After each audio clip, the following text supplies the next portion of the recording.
NatureSafe is one of Europe's only facilities capable of the long-term storage and regeneration of live cells from animal species that are at the greatest risk of extinction. Our team of world-class reproductive scientists and cryobiologists use state-of-the-art methods to preserve cells so they can be used to support breeding programs and restore populations of endangered animal species. Human activity is causing the sixth mass extinction, the largest predicted loss of biodiversity in 65 million years. Around 1 million animal and plant species are at risk, with many predicted to be lost within decades. This loss threatens the natural balance of our planet, and with it, the very survival of our own species. We can't sit on the sidelines and watch as we lose our natural world. It is critical that we act now to safeguard the future of our most endangered species and support the efforts of our global partners in putting a halt to biodiversity loss. Extinction is real, and nearly 100 species a day are going extinct, so we have to do something about it. We need your support here and now to stop this extinction process and stop the loss of our biodiversity of our amazing planet. We cannot do this alone. We need your help, so please join us. We invite you to join our community of wildlife guardians and become part of a movement that can leave a legacy we can all be proud of. You can make the difference. You can help save them.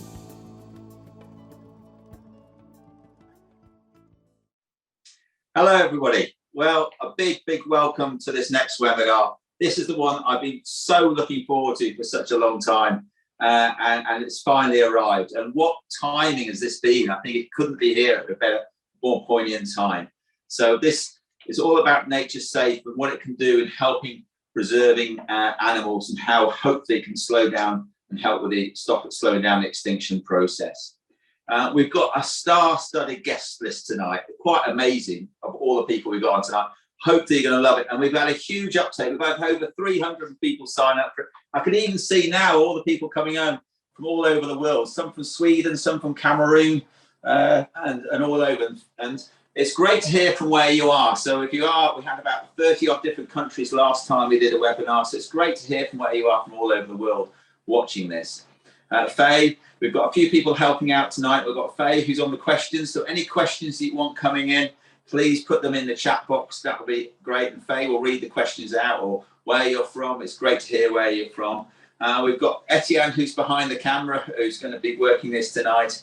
And to my left, we've got Lucy, who's manager of Gemini Genetics, who's going to be talking about the processes here.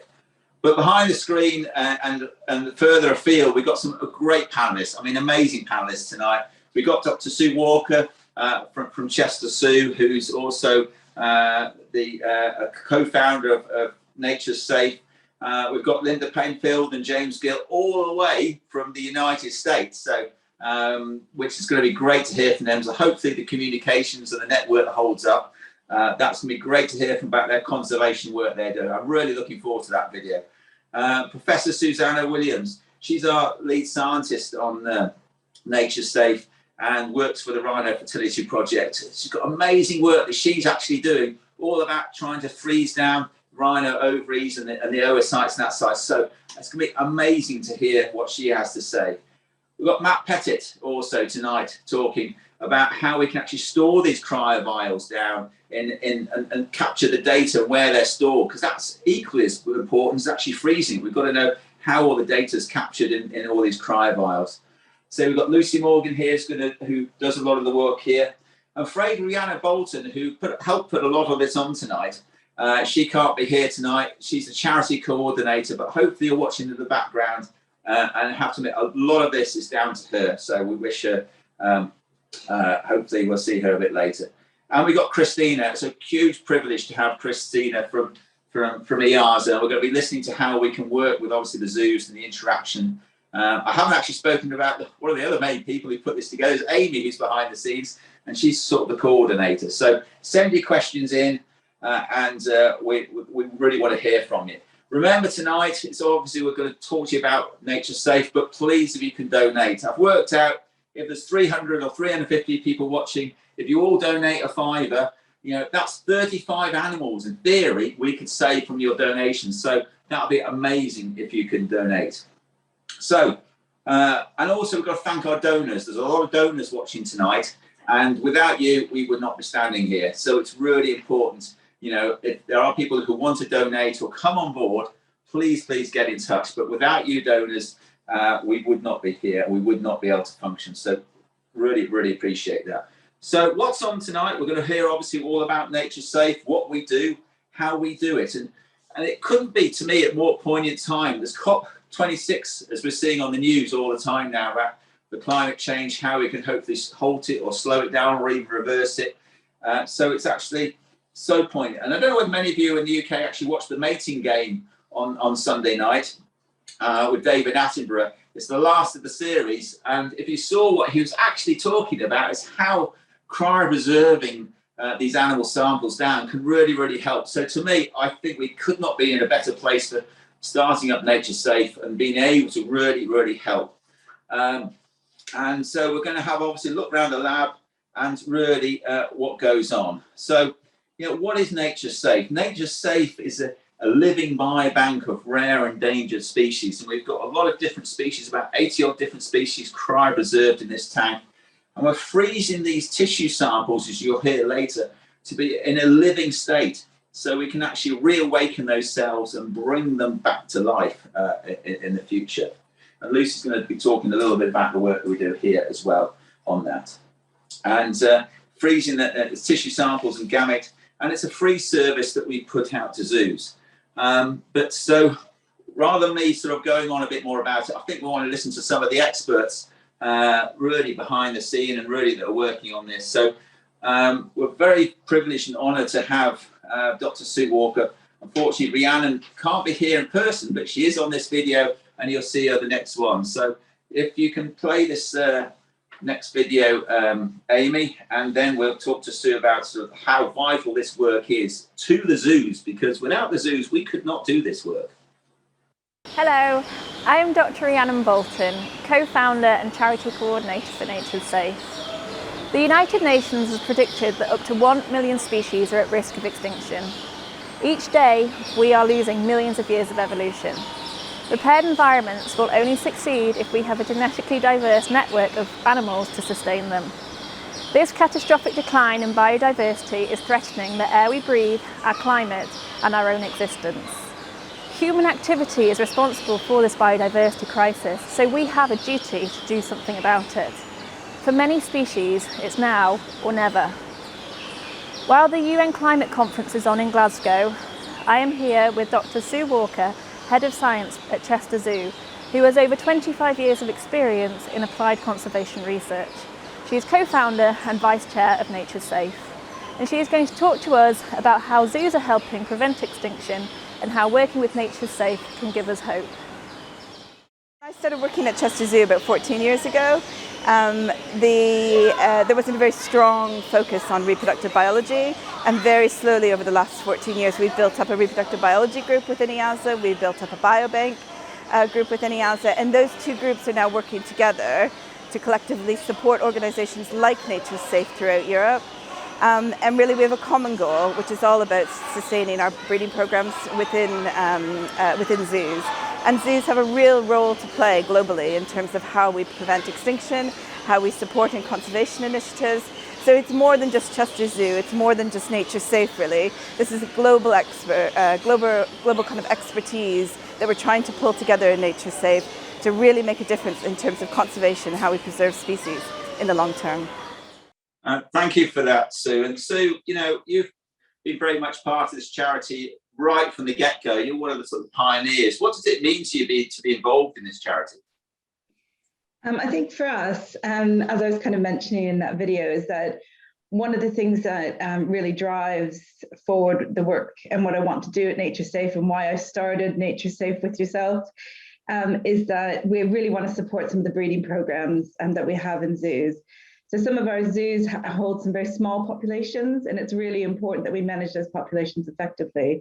And not all populations will need this kind of technique for them, but I think it's really important that we think very far in advance. We think 20, 30, 40 years in advance, because we don't know that the animals that we hold now and the genetics they hold, how valuable, excuse me, those might be in the future. So it's really important that we bank those samples from those animals. And also it's that long-term thinking, but it's also working with our EASA partners to think about how we can look at sperm cryopreservation and techniques such as artificial insemination, and supporting our veterinary colleagues in terms of how we can use ART, or assisted reproductive technologies, now to support our breeding programs. And I think that's where Nature Safe also comes in. That's incredibly important to me, because I'm very passionate about zoos and the role zoos play in conservation. Now, you've been a long time in the zoo world, haven't you, Sue? How many years have you been in this work field for? Over 25 years I've been in the zoo world. So yeah, so I've worked in Canada, and I've worked in the United States, and now I'm here based in the UK. And all of those places I've been working in reproductive labs, either as a technician or as head of science. But my heart has always been in kind of the reproductive biology of wildlife species. Thank you. We've got people watching from all over the world. Welcome. So we've got Namibia, Cameroon, India, New Zealand, Brazil, Slovenia. List goes on. It's fantastic. Yeah, I mean, I think it's the first night we've had Cameroon. So who's from Cameroon? It's a big thumbs up. I think it's a new one to add on to the rest of our countries that we've had. So great to see you from all the way over there. I'm sure there's plenty of species over there that need saving as well. So we're talking, you know, Sue alluded to and Rhiannon alluded to, before we get on to some of the other stuff about freezing the samples down, it's all about partnerships and what we're building with Nature Safe. We cannot do this alone. You know, we've had to build up this charity with partnerships and using expertise very much from the beginning. And as you can see here, we've got, you know, lots of different partners on board, you know, with Chester Zoo, IMT, who Matt works for, which is doing all the labeling system, Cesar, where Linda's from, obviously Stallion AI Services and Gemini Genetics, which is here, where we've been cryopreserving 30 years. We're developing technologies on that side. The Rhino Fertility Project and EASA and our Pettit. So, you know, without moving on to you know, we're talking about, you know, obviously EASA and that side of the work that we're doing there. We're going to speak to Christina, and very much it's been the partnership being involved with them is so important. So Christina, have you got a PowerPoint to play? Or? Absolutely. So let me just screen share here. And Christina, what would be quite good to do, you may be going to say this in the PowerPoint, but just explain a little bit maybe about what EASA is. There's a lot of people out there might just literally just for a few seconds understanding a bit about what EASA is. So that's also in my presentation. So Right. I imagine that there would be non-EASA members attending tonight. So yes, so let me do my short presentation, and I am happy to take questions afterwards. I am Christina Wilson. I am a population geneticist, and I work at Copenhagen Zoo. But I'm also fortunate to be chairing the biobank for the European Association of Zoos and Aquaria, so EASA. So EASA is actually the largest regional zoo association in the world. We have more than 400 members distributed throughout Middle Europe and Middle Eastern part of the world. More than 48 countries are represented by our members. And all these members, they work together on on preserving species, basically. So we have a lot of managed populations. We call them EASA XE2 programs, so EEPs, and we have programs for more than 400 species. And these are overseen by coordinators and taxon advisory groups, and we have almost 40 of those. So some years ago, we sat together a group within the EASA community talking about how can we do much more in terms of maintaining the genetic health of our populations. There had been at that time some work ongoing for different programs in terms of using genetics to improve the management of the populations. But in order to do anything in terms of genetics, you need samples. So at that time, we saw it as a great opportunity to start a biobank for the European Association of Zoos and Aquaria. And this biobank is to be the primary source of genetic material for improving population management and conservation research. And it is established by and for the European and Middle Eastern zoo and aquarium community. So this is, it's all in essence what we do for the EAZA Biobank. And what we provide to the community is that we first and foremost provide sample storage. So we have ample room, dedicated resources, professional curation, and offer long-term storage of samples. And we coordinate sample requests. So if we have research projects that need samples, we help coordinate them. So instead of our members dealing with individual sample requests as they come in, samples are requested and coordinated through a centralized source, the EAZA Biobank. And we safeguard the samples. So we have a panel of experts that review applications that guide research development to promote the optimal use of the samples. But we also help promote collaborations. So we facilitate expert guidance and connections in less time, which actually benefits the whole conservation community. But we also work on standardization of protocols, so ensuring the quality of the samples can be cross-compared in research studies. And we keep a special eye on legislations and permitting, so both help interpreting it, but also help influence both regional and national legislation. So these samples that come in from our member community, they are predominantly used for various genetic analysis. So helping to fill out pedigree gaps in our breeding programs, for instance. But we also help determine the species or subspecies of individuals. We provide samples that can help combat wildlife trafficking and doing full genome sequencing, DNA barcoding as well. But they're also here to be used for health and veterinary diagnostic research as well. But besides what we do here and now and in the foreseeable future, we also have a long-term goal of trying to bring together a more global biobanking community. And a part of this work is undergoing under the IUCN SSC Conservation Genetics Specialist Group. So, as I mentioned, we do banking of samples that are primarily to be used for genetic and veterinary research and conservation work in general. But what we do not do, I will come to later, and that is where NatureSafe is key.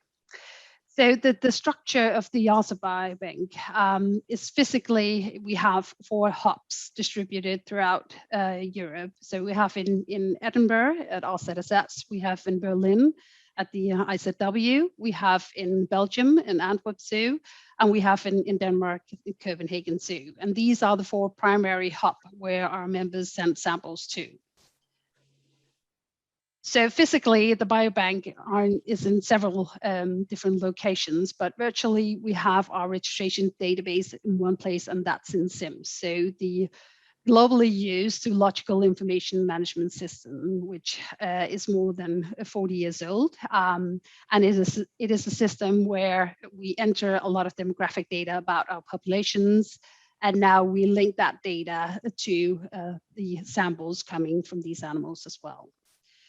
The oversight of the EAZA Biobank is by the EAZA Biobank working group. So it's a steering group basically for the EAZA Biobank, and it oversees the activities of the biobank, and it's comprised of scientists, geneticists, veterinarians, zoo staff, and many more, all with a keen interest in helping to grow this initiative.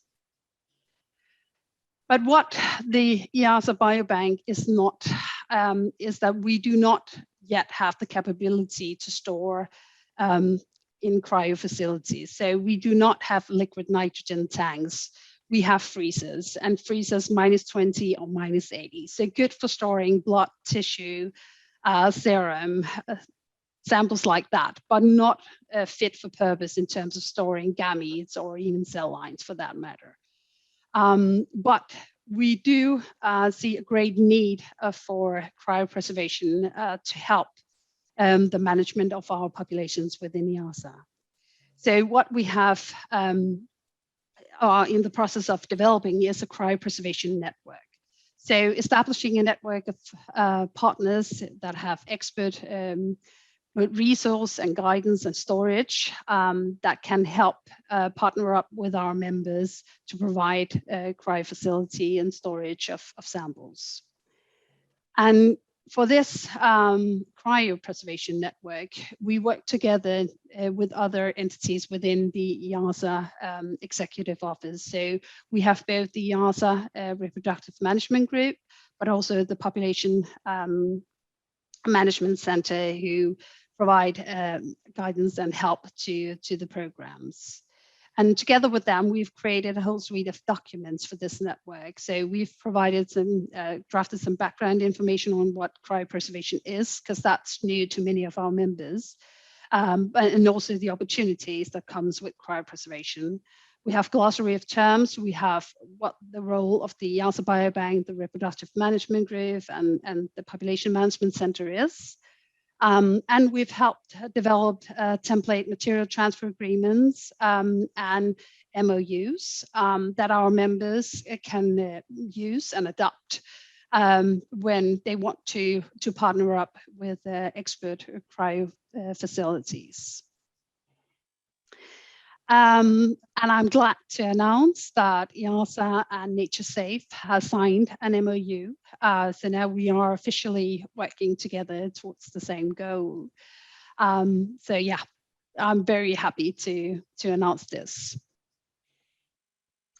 And again, these documents that we've produced, etc., there's many more. You can have a look at our website at easa.net.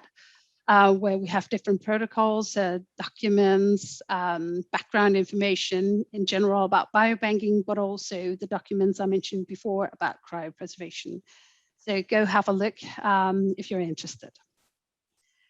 So yeah, I think that was more or less it for me. So if you want to get in contact with us, you're of course free to ask questions now, but also send me an email. My email is ch@su.dk, or send an email to our biobank coordinator, Anna, whose email is also on this slide. So I think that was more or less it for me. Thank you. Thank you, Christina. That was so informative. And the network you have out there, I find just absolutely amazing. It's quite incredible, all the people. And obviously for NatureSafe side, for you obviously endorsing us or working with you, we couldn't do this, obviously, or it'd be extremely difficult without you. So I really appreciate all the work. I know we've been working for quite some time in the background, facilitating, especially Rhiannon has, sorting the MOUs out and everything. But I know obviously it's so important to get those in place to know what we're going to do with the tissue samples and so on. And yeah, and your role, like you were saying now, is to obviously you've been biobanking for at minus 20, minus 40, but this is something very much you want to roll out around Europe and further afield. Is that right? Yeah. So basically, in Europe there's a lot of extra challenges and in terms of legislation, and especially in terms of gametes crossing borders, etc. So ideally, we're looking for partners throughout Europe, in every country, basically, if there are some that want to partner up with us and our members. So yes, we're just slowly starting to grow this network, and you were the first one on board, which we're thrilled about, but we want to continue growing this network. So we have a large network. There are so many species out there, and so much we do not know yet about how to store them, and everything about these species. So definitely, yeah. But you're right, there are so many species, and that's what I find is quite sad, but also quite exciting, because it really challenges us, and that's what we're going to hear from the experts tonight. And it's not, I think it's so fascinating the way we're moving. And what we've learned sometime from the domestic side, we moved over obviously for these wild species. Have we got some questions? Yes, we have. I'm not too sure what these questions are, so we'll just see what they're like. So we've got a question from Yazin saying, how challenging is CITES legislation in moving samples from legislation in moving samples from certain animal species, especially from the UK, to other research facilities such as yours in Copenhagen? Wow, well, I think we've only got about an hour left, so how are you going to... I think it's very challenging, but I certainly can't answer that question. That might be over to you, Christine or Sue, I don't know. So I've never moved samples, not gametes or cell lines, from the UK to mainland Europe. So I think Sue is perhaps a better choice for... We're throwing this one over to you, Sue. Yeah, I think Christine is right, that we know it's going to be a challenge, and that's why, from an EASA perspective, we really want to start building up that cryo network. And Nature Safe might be able to support that building of that network in other regions because of that challenge of moving the samples across borders. Because at the end of the day, I think when the case comes up where we really can be effective, we will find a way to move them. But it's just, we have to do a targeted approach, I think, when it comes to that, because it is a big effort to get things across borders.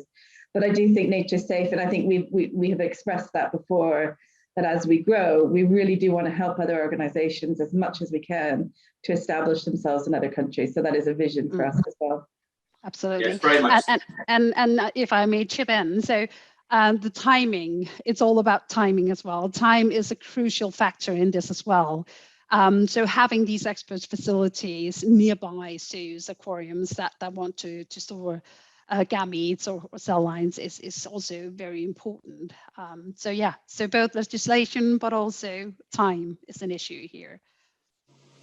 So we've got another one. One more. So a question from Emma Edwards. Will the samples taken with regards to supporting the captive breeding programs be used to limit the need for individuals to be transported between facilities?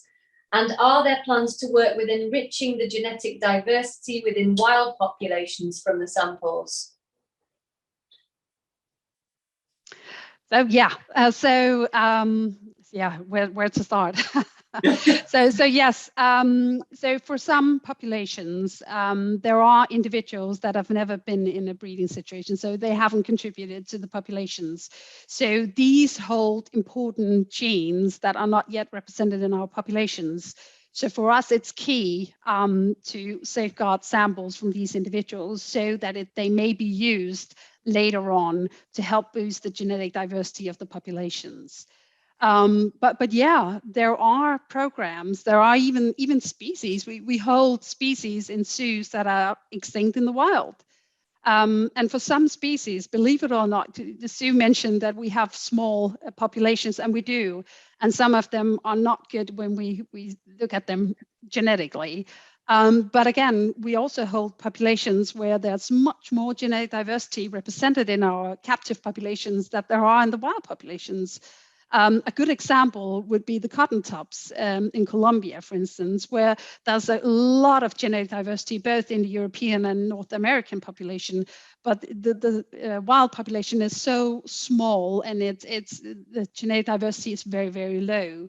So for such a population, not specifically this one, but it could, in theory, we could have individuals or even gametes being used from our captive populations that can help boost the genetic diversity of the wild populations. Good. We might have to move on, Faye. There's another question quickly. That'd be a quick one. So how many zoos or collections are assisting in EASA's banking? There's a lot on that map. That's a hell of a... So for the biobanking part, I can't even remember the numbers, but I think there are around 250 institutions participating in the EASA Biobank at the moment. No, I mean, it's amazing work. It really is, Christina. And I think there'll be more questions to come in a minute, but I think some of the work that we say, we're talking about the genetics and the work before, it's very much what Nature Safe can do is obviously hold these genetics. We've seen it with on the mating game on Sunday night with the black-footed ferrets, Elizabeth Ann, I think, which is such a lovely name. I love ferrets. And she was born on the 10th of December last year because it's called the extinction vortex. When they're so inbred, some of these species, they need a new genetic line coming in. And tissue from 40 years ago was thawed out and used to produce Elizabeth Ann to bolster that whole species up. So it just shows, we saw it on that program the other night, what it can do. It really can stop species from going extinct. From this nitrogen tank, we could hold the genetics and literally bring them back. And we're going to hear all about that in a minute.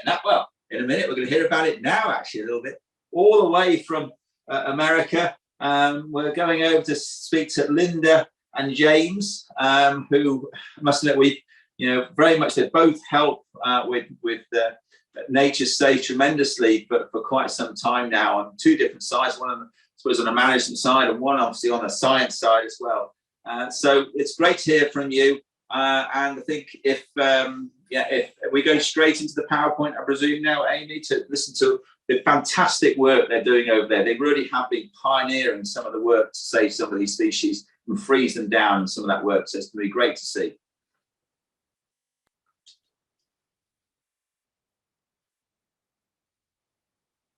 About 3 decades ago, the Florida panther population was on the brink of extinction. Field biologists noted various anatomical and physiological problems associated with inbreeding depression, such as heart defects and extremely poor semen quality. The introduction of 8 female Texas pumas brought new genes to the population that increased genetic heterozygosity, resolved the heart defects, and improved semen quality. But Florida panthers are still under threat. Find out how Gamete Rescue is helping them.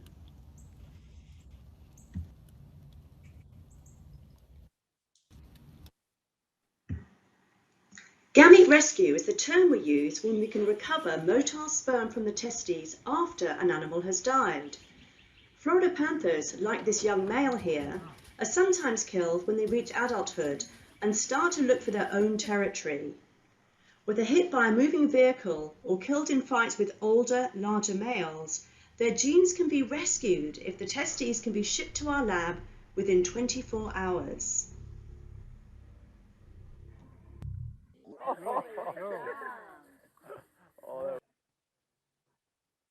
Once we receive the testes in the lab, we take a small portion known as the epididymis, and we transfer that over to an egg yolk solution which contains buffers and glycerol, which will protect the sperm during the cryopreservation process.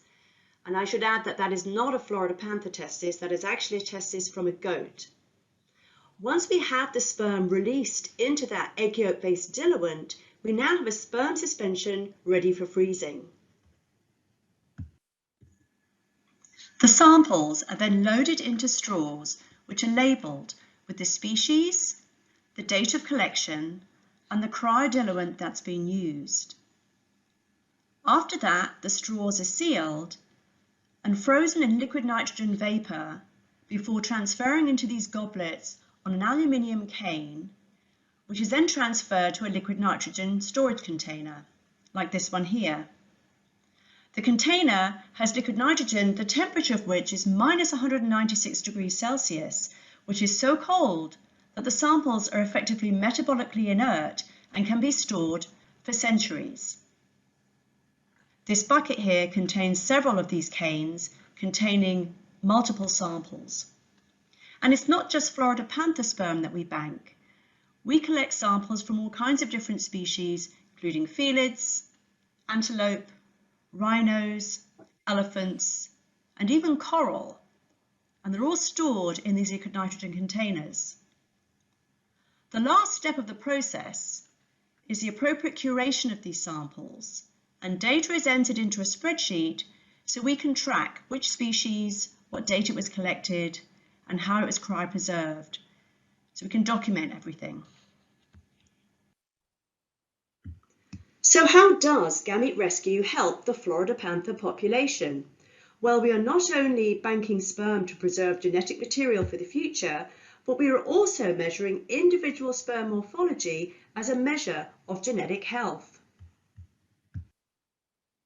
This slide shows 3 sperm from a Florida panther.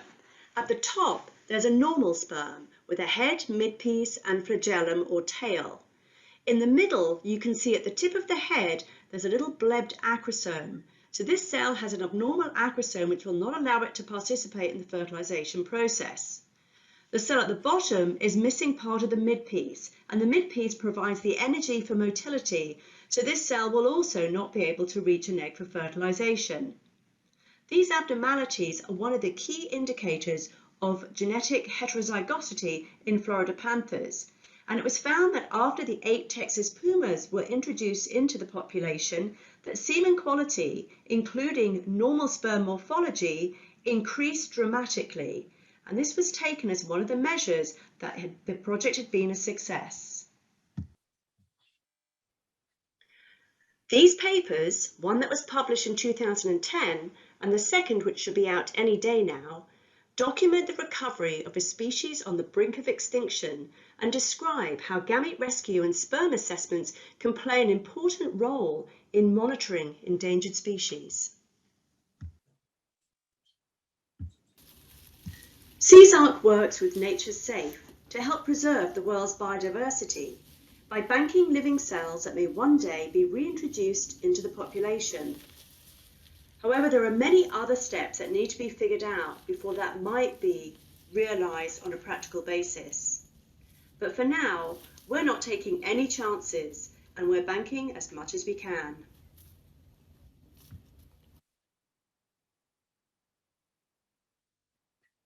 Thank you for that, Linda. That's absolutely brilliant, fascinating work that you're doing out there on that. And hello to James. How are you? You all right over there? Well, thank you. Hello, everyone. Thanks for joining. Yeah, that's a great presentation on that. And James, you've very much been sort of doing this sort of cryobanking and epididymal work for quite some time on a lot of different species. Are there any more sort of species that you find are slightly more trickier than others? Well, yeah, every once in a while we get some wild cards in there. Outside of mammalian species, we also work with elasmobranch species, which is a fancy way of saying sharks and stingrays. And we're just moving into that area where we're trying to optimize those protocols for those species.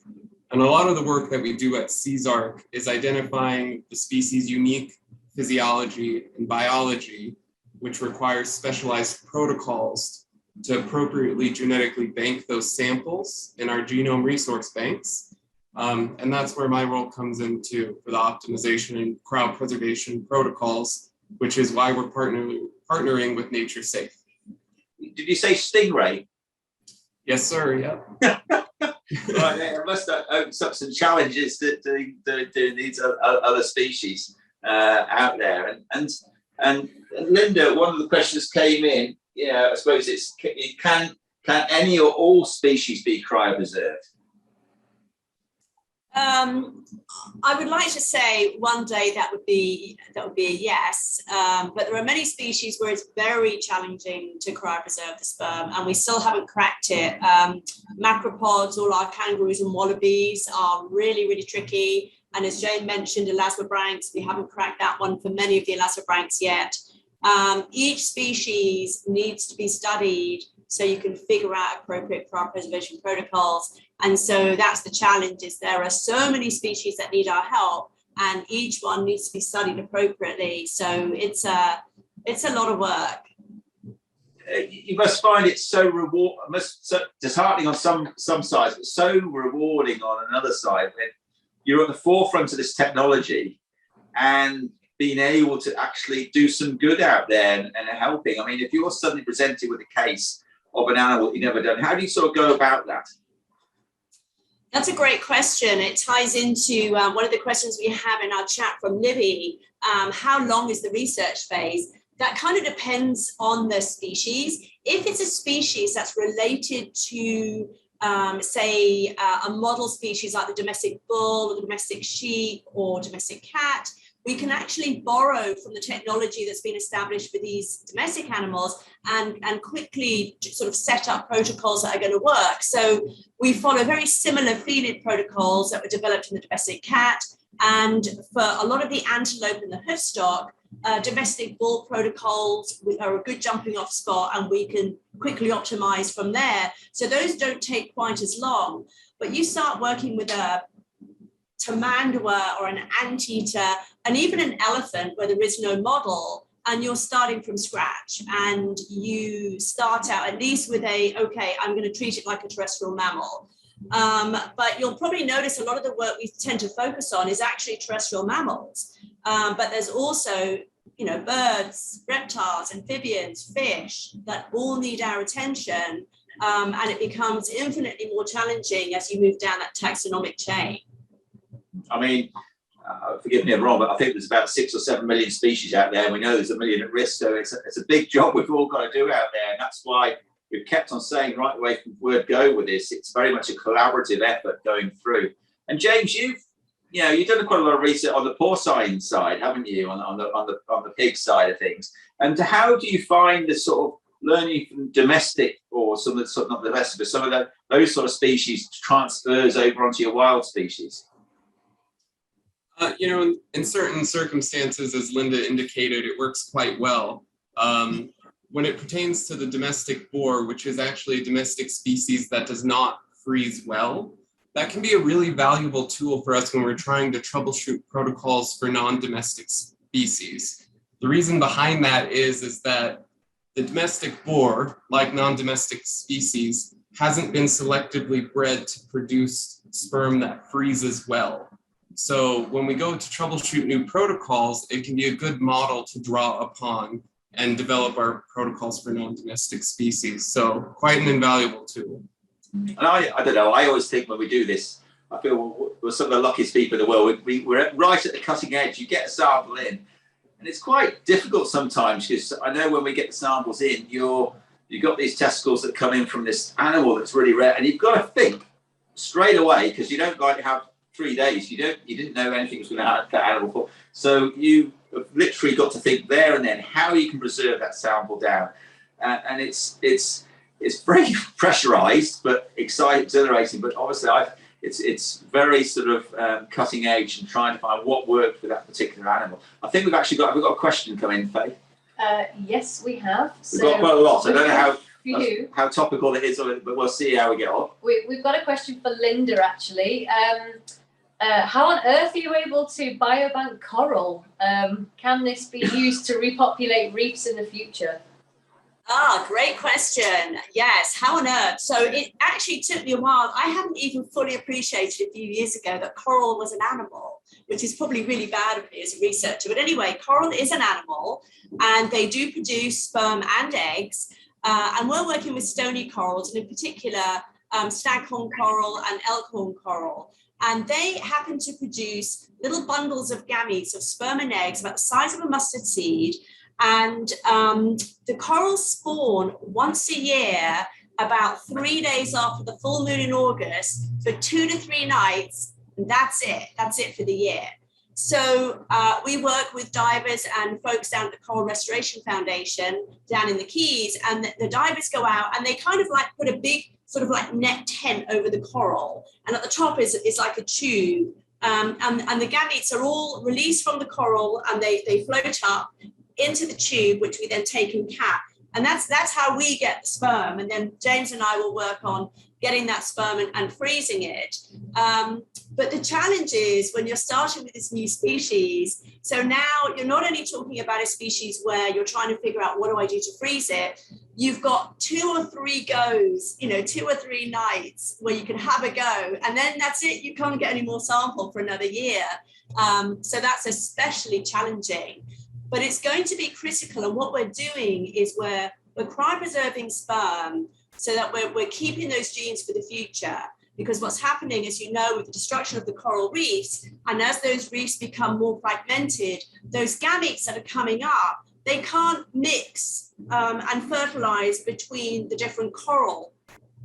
And so what we're hoping is, there'll come a day when we'll need to thaw sperm, sort of like, put back on the reef to help with fertilization, or there's a lot of work being done now where we're mixing the sperm and the eggs in the lab, And then we have the aquariums developing these land nurseries where they're then taking the gametes and taking the embryos, letting them settle, and then those baby coral grow, and then they'll put the baby coral back out on the reef. So it's a very holistic approach.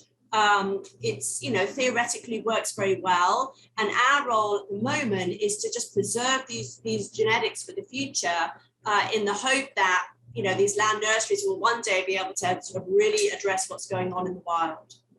Wow, I think there's about 300 people out there just learned something very new just then. I think no one in this room knew it. Well, I certainly didn't know anything about it. So I think absolutely amazing. I mean, God, I get stressed out when I can't get a stallion to ejaculate after about 4 hours. I mean, let alone you can wait 2 days for a whole, you miss the boat. So I can see the sort of, I think I'd have even less hair if I was doing that job as well. So talk about pressurised on that. I think, yeah, absolutely incredible that you're doing right across the board on that. And people got to remember what we're doing. Everyone's heard about the Millennium Seed Bank out there, where all the seeds are stored out there. That's very much what we're trying to do with Nature Safe, is obviously get a biobank, a living biobank of as many different species out there, cryopreserved down, obviously, that we can bring them back. And it's a collaborative effort. We could not do without James and Linda out there. We could not be able to have the technology to be able to do this work. And it's about knowledge transfer as well at the end of the day, collaboration. So thank you so much. Is there anything else you want to add before? If I know you've got to go at about 8:30, haven't you? Or haven't you? You've got to shoot off. Is that right? Yeah, I do have to shoot off at about 4:30 our time. I'm going to add that James is actually completing a PhD at the moment, and his entire PhD is about optimizing these freezing protocols. And he's been working with Matt Pettit, who's on our panel today, and through the University of Nottingham. And he's been looking at ice crystal structure to see the role that ice crystals play in the success of these freezing protocols. So some of the work we do gets pretty high tech as we try and develop these optimization protocols. I'm just, we're just very proud of James. So yeah, well, I have to admit, he's our go-to person. We've got a tricky one. It's I think Lucy's on the email straight away. And you're dead right. I think that's one area we can always try and improve on, is the cryopreservation techniques with cryoprotectants, how we freeze the semen, and so on. So I think there's always room for improvement in that. We're never really there. So no, I really appreciate James. Yeah, thank you so much for your knowledge, and Linda as well from all the way over there. So thanks for your input. Really appreciate that. And obviously, stick around for a bit. There might be a few more questions coming through. I think we have got a poll question actually coming up. Well, we sort of snuck this one. It's really just to hear from yourselves. I can't remember. I think the question was something on to what extent do you believe that cryopreservation plays a role in conservation? If you just hear, do you think it's really important, slightly important, or not really important at all? It's always quite good to see what our people that are watching here tonight and seeing how important it is on the cryopreservation technology in its role in conservation on that. So, as I was saying before, with Nature Safe, we're building up this biobank, and we've just spoken to obviously Linda and James all about this, and they're talking about a whole range of different species. Now we're going to talk about a real Pacific species, and this is one that's really close to our heart. You might be able to flick that off there, and everyone's heard of sort of the northern white rhino, where there's 2 left. I mean, how did we get in that state in the first place? 2 northern whites, and people have been trying to freeze or trying to save these species from going extinct, these rhinos. And no better person than we to talk about this tonight is Professor Suzannah Williams from Oxford University. And she's really been at the cutting edge, really, on this side in cryotechnology on the embryo side. And using that technology, we can obviously transfer it across to other species. So it's great to have on her. She's our chief scientist for Nature Safe. I mean, without the science, yes, everybody plays a part in Nature Safe, from ERs. We couldn't do it without the zoos. We couldn't do it without different people. But without the science behind us, we're very much a science-led, science-based charity. This work is instrumental. So, Suzannah, over to you, and let's hear about your amazing work. And I think it's actually most probably Amy. Are you sharing a screen first? I must admit, I've slightly lost track here. Which one we're doing next? I've got some wittering to do first. Oh, you got some wittering to do first. A little bit of wittering I'll to let do. you know you're 10 minutes early, but don't use it all up. I was going to say, I've been a real nightmare on time. Like, I've got an extra 10 minutes. I don't know how I managed that. Matt, I'm going to give a bit more to Matt. I took a bit out of him, so. Brilliant. Okay, well, hello, everybody. It's so proud to be here tonight to be able to speak to you all about Nature's Safe and about the Rhino Fertility Project, which, of course, I'm absolutely passionate about. So I'm going to bring up a few slides. So, yeah, I'm Professor at Oxford. I've worked with ovaries of many different species, and I've been very lucky to work around the world in Australia, and I spent 6 years in New York learning about ovaries, how they work, best way to make eggs, and how they can be dysfunctional. And it's brought me to this point in time where I get to be Chief Scientist of Nature's Safe. So I am over the moon to be able to bring all that expertise to the project. So really pleased. So I'm just going to share my screen.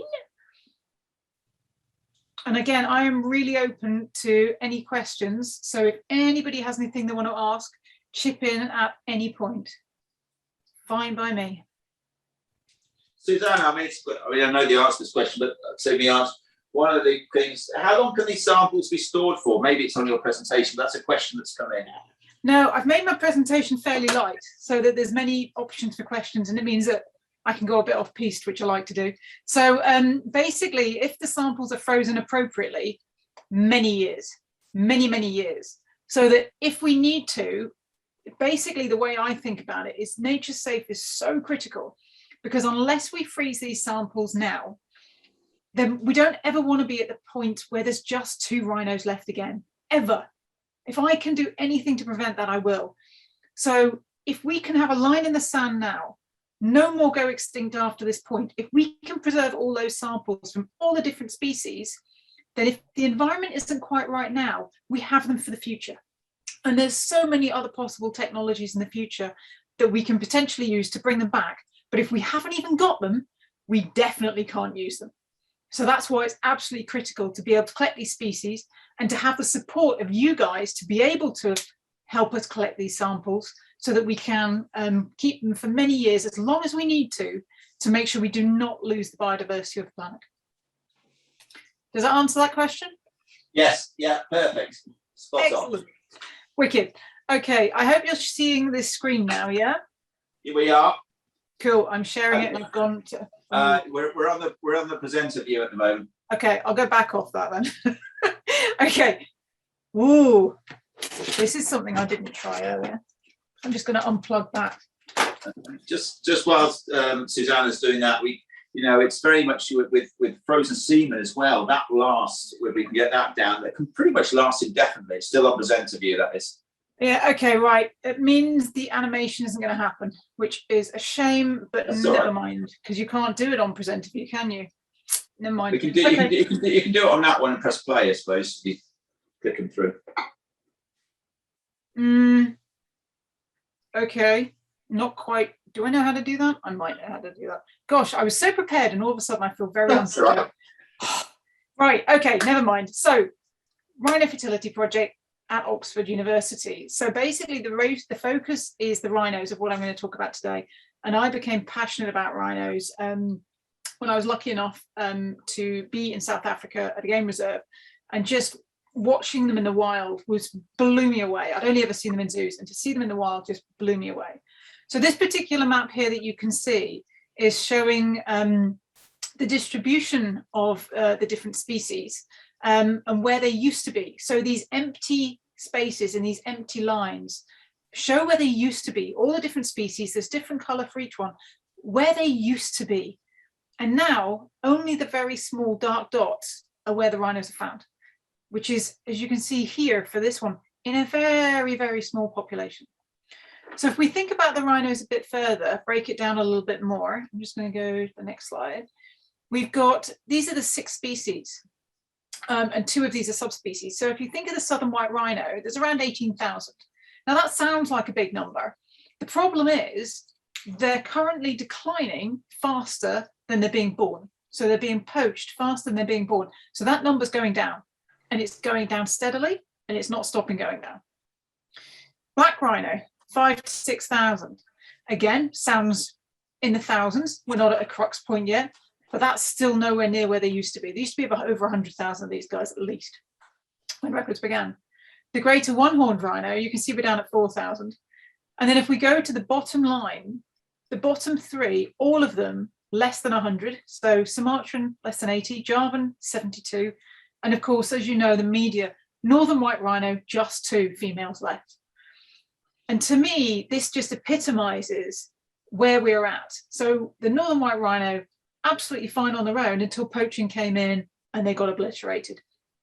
So we cannot be at this point again where there's just 2 females left.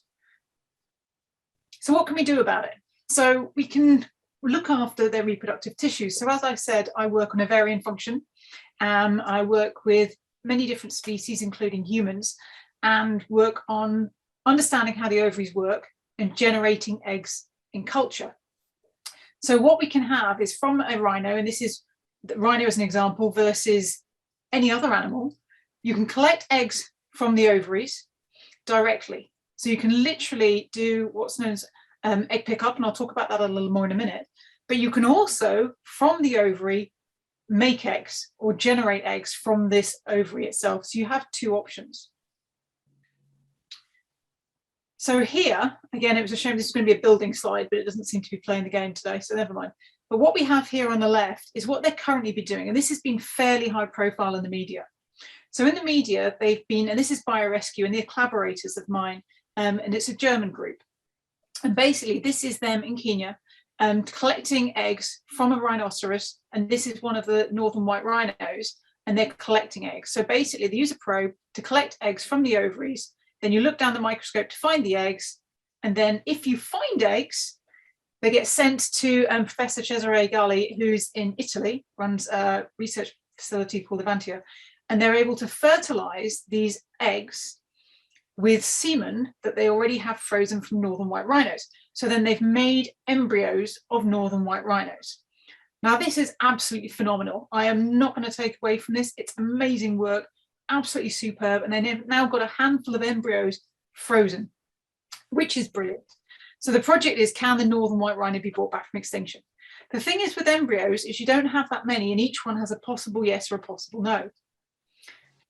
But where I came into it was embryo creation relies on getting eggs ovulated or collected, fertilized. But the ovary has a much greater potential. And therein was the Rhino Fertility project was born. So if you look at an ovary, and what we're going to see here, this is a cross section of an ovary. And what I mean by cross section is a very, very thin slice through a piece of tissue. So if you have an ovary, and in a human, they're about the size of an almond, okay? If you had, for example, a cross section of my head, and it was a thin one, you'd see my eyes, and you'd only see my eyes in that section, okay? So you'd see a very thin layer through my eyes. So imagine this ovary, you've taken a cross section through it, very thin section, and you can see these big balls here. Each of those, I hope you, can anyone nod if they can see my marker? Yeah, we're good. Thanks, guys. So these are follicles, and in each of these follicles, there's growing one egg. So one egg lives in one follicle, and these are nurturing cells. All the rest of the ovary nurtures this egg as it grows and becomes bigger and bigger. So what's highlighted here is if you look at the very edge of the ovary here, and here's an edge of the ovary, this is where the immature eggs live. So when you were born, all of the females who are listening with ovaries, when you were born, you had all the eggs you were ever going to have, but they only gradually get released and grow over time. So your ovary has this store.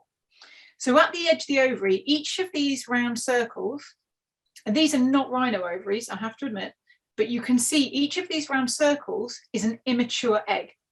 And they grow from being these small ones to slightly bigger, to slightly bigger, to slightly bigger. And if you look at this cartoon across the bottom, you basically get bigger and bigger and bigger till you have the large antral ones, these ones with fluid, which then ovulate an egg. And this is the process we're trying to capitalize on in the lab. So the next one, here is a rhino ovary. So on the left-hand side, we have a horse ovary, and on the right, we have a rhino ovary. Now, you might be going, why on earth is there a horse ovary there? but very luckily Linda and James have alluded to this. But basically, we have a phylogenetic tree, and we're not going to get too complicated, but every animal is related kind of to other ones. They're in groups. So what you can see here is the rhinoceros, Rhinocerosidae, and it's very closely related to the horse, Equidae. So which means that what we understand about horse reproductive biology is very likely to be translatable to rhinoceros, but not guaranteed. Not guaranteed, but usually there's some similarities. So for example, a lot of people think rhinoceros are related to cows. Cows are down here at the bottom. They're in a whole different group. They don't belong anywhere near the rhino, okay? So understanding phylogeny is a really cool thing. So if we go back to these, this is a horse ovary on the left. And when I first knew I was going to be getting my first rhino ovary, I literally was like, brilliant, I know what a horse ovary looks like. It's gonna look just like a horse ovary. No problem, fine. And then we started dissecting it out of the rhino that had been euthanized for health reasons. And we found this rhino, and that's my hand holding it. And I literally was like, what the hell is this? I've never seen anything like it. Doesn't look like any sheep ovaries, doesn't look like cow ovaries, doesn't look like horse ovaries, doesn't look like any ovary I've ever seen in my life. It's basically very big and very flat. And the other question which came up, which was, of course, there's no research published talking about rhinos and their shapes and what they look like, interestingly. And I was like, well, is this normal? I've got the first one that I've ever seen. Is it normal? Is it the way it's meant to look? I've got no idea. So that was really fascinating. So then we had to think, right, we've got to understand how this tissue works. And if we don't understand how it works, how can we grow follicles and culture? So this is one of the other really crucial things. And for me as the chief scientist for Nature Safe, is we need to understand how these tissues work. Because if we don't understand them, we can't necessarily use them as well. So this is back to, again, hopefully similar to what Linda and James were talking about. We need to understand these tissues. So the next one I want to say is we then took this ovarian tissue and then we chop it up into very small pieces and we freeze it or we culture it. Okay, so when we freeze it, it's able to be preserved. And thank goodness we've just had Linda and James talking, because they've explained freezing beautifully. You add cryoprotectants and you put it in tubes and you put it in liquid nitrogen, and then you don't think about it until you want to, which is perfect. On the other hand, you can culture it. And so what we do now is we take these pieces of tissue and we put them in media and then we culture them. And now you're going to the lab. But here's one I prepared earlier, I'm afraid, just because it's a bit late at night. But we're now going to go to the lab and watch some movies about us culturing the rhino tissue. So over to you, Amy.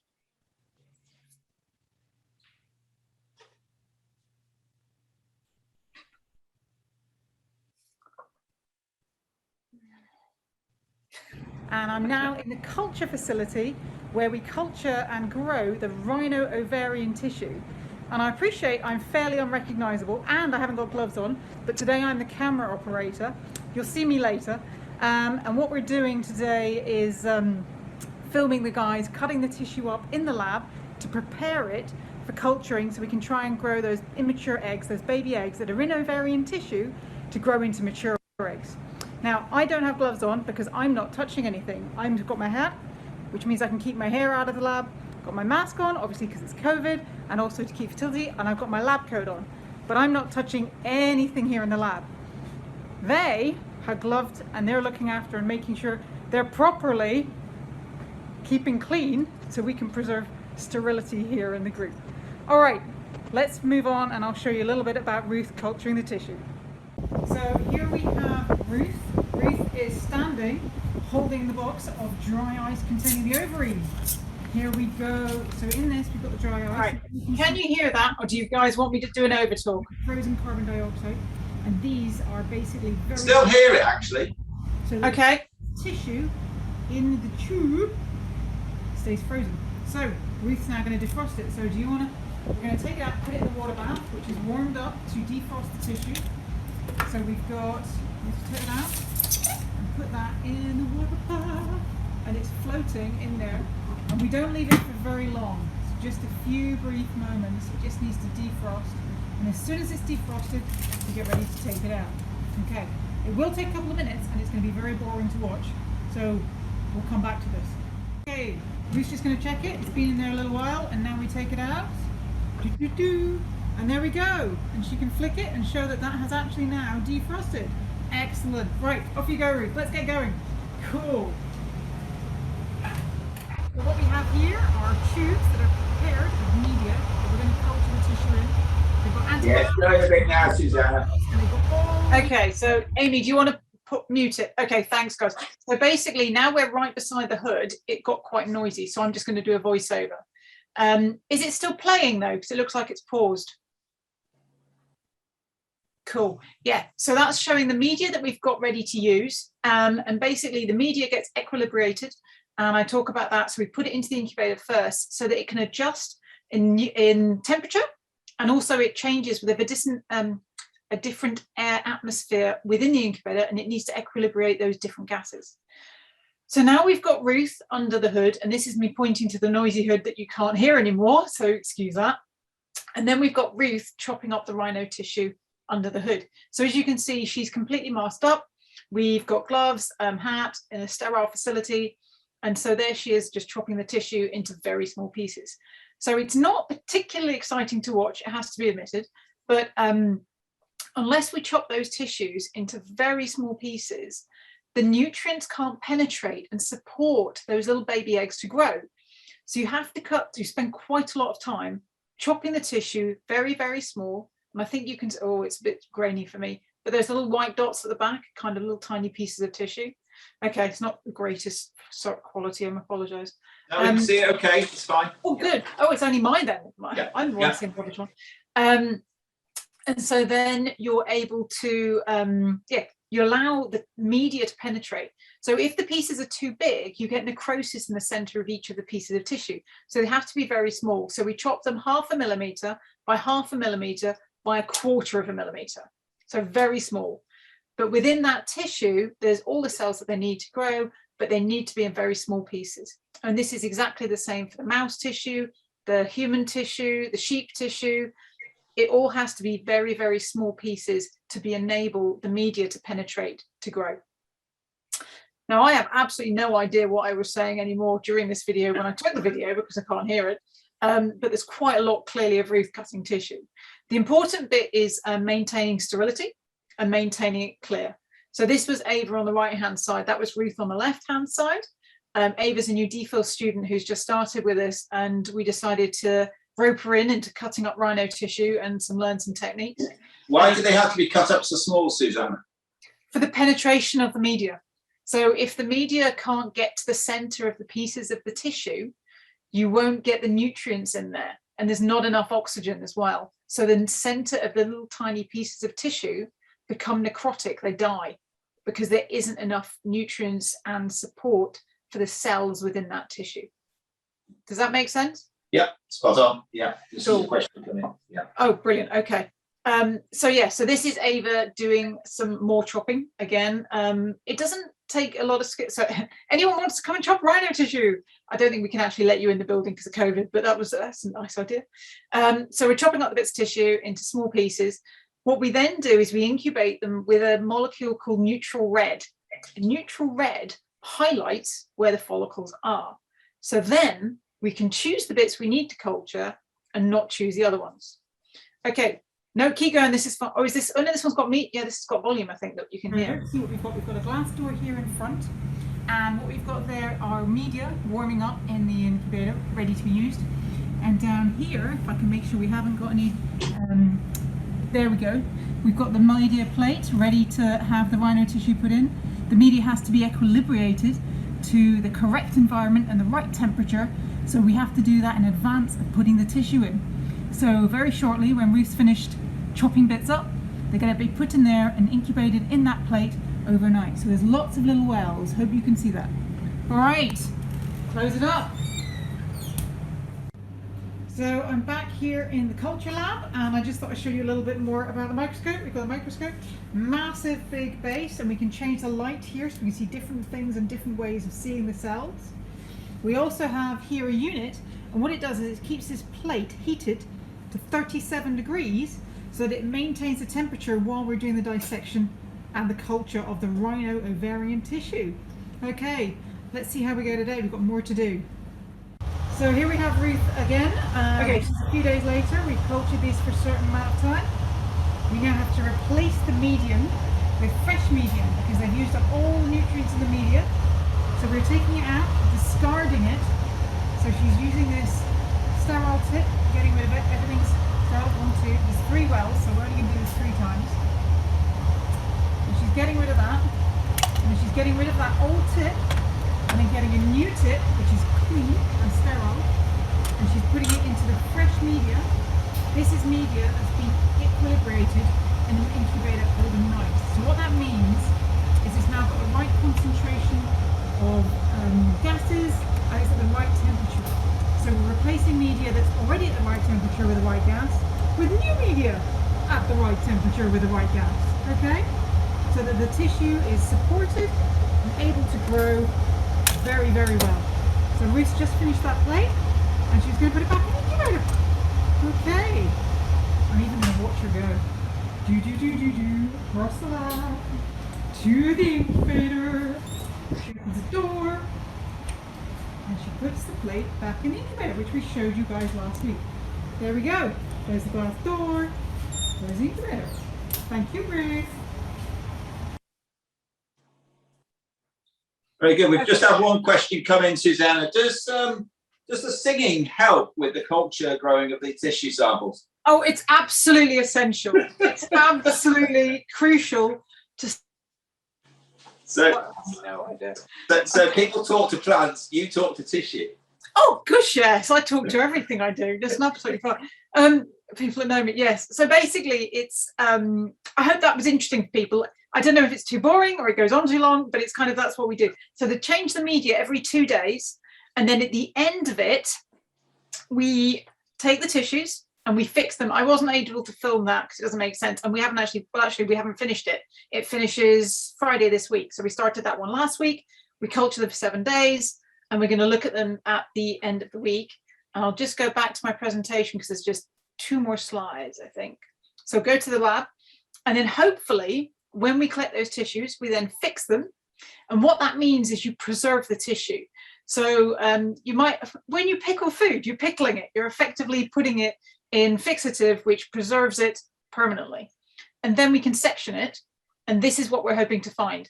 So this is a rhino follicle, and this is a mature developing egg within a rhino follicle, which has that potential to be fertilized and make a new embryo. So if you want to know a little bit more about this technique in detail, this is an image of the process. So we have the deceased rhino female, we have dissect the ovaries, we make them into small pieces, we can freeze them, we then thaw them, culture them, grow the eggs, eggs can be matured, they can be fertilized, embryo, and put in a surrogate mother. This is the simplest version of this story you will ever see. But that's the absolute basics of it. Okay, so if you want to read more about this, at the very bottom, we published an article in The Conversation called No Eggs, Use Follicles. And you're more than welcome to go and read that and get in touch if you want to know a little bit more. So the reason Nature's Safe is so utterly critical is because we actually got these ovaries prior to Nature's Safe existing. But it was the reason I became so aware of how critical a facility like Nature's Safe was. Before then, working in domestic species, I didn't realize that they hadn't been cryopreserving reproductive tissues. And yet, if you don't cryopreserve these reproductive tissues, the ovaries and the sperm and the testes, you don't have any hope for the future, as I said earlier. But if you've got those samples, then you can learn how to develop them. Then you can learn how to culture them. Then you've got the options. But if you haven't got them, you can't do it. So this is a really simplistic view again. So Nature's Safe is collecting reproductive tissues. I'm more than happy to talk about testes at actually another time, another webinar. And the ovaries are cryopreserved. And then we can develop culture techniques for all species. Obviously, I've got a rhino here on the right-hand side, my pet species. But we can develop culture techniques for all species based on domestic species. For example, we know how to do it for mice. We know how to do it for sheep. We know how to do it for other species, humans. So we've therefore got the basis of the technique. Then we can generate eggs, bring back the species. So that's a real simplistic overview, but I'm delighted to share with you the work that we've been doing. And so with that, I've used my time. You've used someone else's time as well. I finished it exactly what I meant to. The time queen, I'm calling you. So in that case, I'm delighted to answer any questions if anyone's got any more questions. I thought I saw a couple there, but it's up to you guys. So there has one come in, Faye. Yep. So does the surrogate have to be the same type of rhino, and does it actually have to be a rhino? Good question. I saw that pop up. This is a really challenging one. Basically, there's not going to be a northern white female who can carry an offspring. The two that exist are unable to carry offspring. So the northern white embryos are going to have to go back into a southern white rhino. But this is not too far away. They're very closely related, and they've had hybrid embryos before. So they've had males and females, one of each have bred, and they've produced offspring and viable offspring, which shows that it's very likely they will be okay. But they've done this for other species, crossover species before. You know, you've got sheep and goats, you've got horses and Przewalski's horse, you've got other species that can actually support the development. So the surrogate is getting the technology and the methodology to know when to implant. When is the endometrium and the uterus ripe to have the implantation? Do we understand enough about the reproductive cycles to tie all that together so that when you put that embryo in, that super precious embryo, you've given it every single chance to get there? That's the bit that has to be established first. And I know that the biorescue group are working on establishing a protocol for using surrogates for the southern white. But we're not there yet, and we'll just have to wait for that. But I think it would be absolutely fine for many species. Someone's asked, and I presume we can afterwards, because we can go back to the questions. They've asked for a link to your paper or your article, I think. Yeah. You can literally Google the conversation, follicles, no eggs, or the conversation. It's a website. It's free. It's a public thing, and just stick my name in, and you'll find a couple. I think James. Yeah. Were you saying? Yeah, I think somebody's saying thank you. So yeah, no, thank you for that. You're still with us a bit longer, are you, James and Linda? I'm heading out in about 6 minutes, but James is here a little while longer. That was great, Suzannah. Thank you. Yeah, well, thank you very much, Linda. I really appreciate it. We don't get a chance to say goodbye. Thank you so much for your time. I appreciate it because you're so busy. You put that presentation together, you know, and send it over. And I know how much time this takes. So I really appreciate that. Thank you. You're welcome. And great to see so many people participating. So that's awesome. Thank you all for joining. And I'll leave you with this great group. Oh, yeah, just before we put a poll on, just before we jump onto Matt's. Oh, the results come through on the poll. And the poll is saying that what's the extent of the cryopreservation important? 79% say it's very important, which obviously is what we want to hear. But it's always quite good to hear about. Can you click that up the screen again? To see how important, you know, what people think behind the scenes. So thank you, Suzannah, for that. That was absolutely fascinating on that side of it.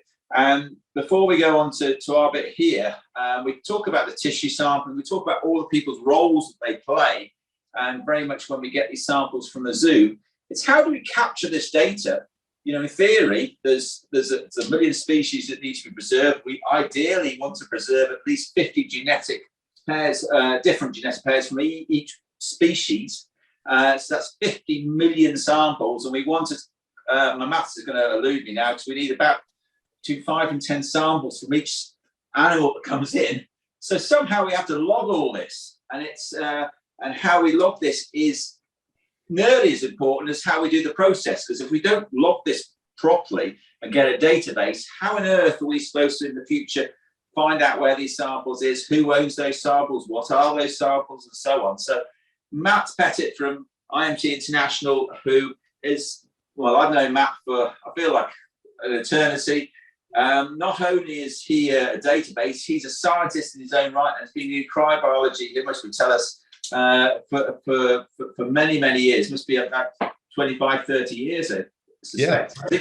So anyway, over to you, Matt. It's great to have you on board. You're a trustee of Nature's Safe as well, and you're on the obviously scientific committee as well. So it's great to have you here, and tell us a bit about your work. Thank you, Tullis. Yeah, I feel like I've known you an eternity as well. So I suppose our swan song can be for ourselves to be frozen at the end of our lives. So that's what we should be aiming for. But I'm just going to talk very, very briefly on this subject because there's a lot more to developing a dynamic biobank than meets the eye. So in addition to the glamorous aspects of the work, which have been described here, such as acquiring the specimens, growing the cell lines, cryopreservation of the tissues and cells for future regeneration, there's also the less exciting, mundane and somewhat tedious work associated with labeling, cataloguing and keeping a track of the specimens that are being stored. And we need to take that into consideration. So in fact, for a biobank to be really effective, this aspect of the work, although it's tedious, it is mission critical, as Tullis says, and it's extremely important because after all, what's the point of collecting this library of nature's most valuable possessions if we don't have the ability to access it at a moment's notice? We intend, as Tullis has already alluded to collect the specimens from as many animal species as we possibly can for as long into the future as possible, and also to amass the genetic diversity required to avoid these potential population bottlenecks. It's also important to collect specimens from as many individual members of each species as possible too, and subspecies. So that's potentially a huge number of samples to collect, process and store. And we certainly don't want any mistakes when it comes to labeling and tracking these valuable samples. So to achieve this, here at Nature's Safe, we've taken an electronic system called Matcher, which was originally developed for the human IVF industry, and we've configured it to some extent in line with the ZIMS system. So we've configured it specifically for Nature's Safe, so we're effectively able to capture all of the essential data relating to the specimens being collected, processed and stored, very importantly in real time. And from this database, we can then produce globally unique barcoded labels that can be used not only for labeling all of the tissues and cells stored, but also for recording the who, the where, the what, and the when at every stage of the processes that have been described. So that includes who collected the specimens, where did it originate, what type of tissue or gamete or embryo is it, who processed the sample, details relating to the methods used for cryopreserving the biological material and how successful was the cryopreservation, for instance. We can capture all of that information in a single database.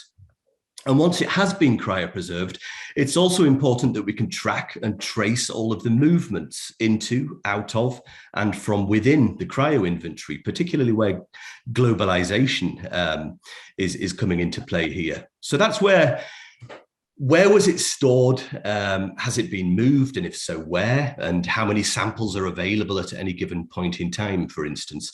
And using barcodes already on the consumable products, we can even record all of the special types of apparatus or chemical solutions that came into contact with the specimen as part of its journey into the deep freeze, because this might be relevant to the future handling of the biological material at the point of thawing or for future research and development. We can capture all of that, again, just using a simple barcode. So much effort's gone into preserving and conserving the species. The last thing we want to do is lose track of those frozen assets after they've been cryopreserved, which is why we've invested a lot into implementing a very advanced electronic system from the very outset that will allow us to manage Nature's Safe efficiently, safely, and securely.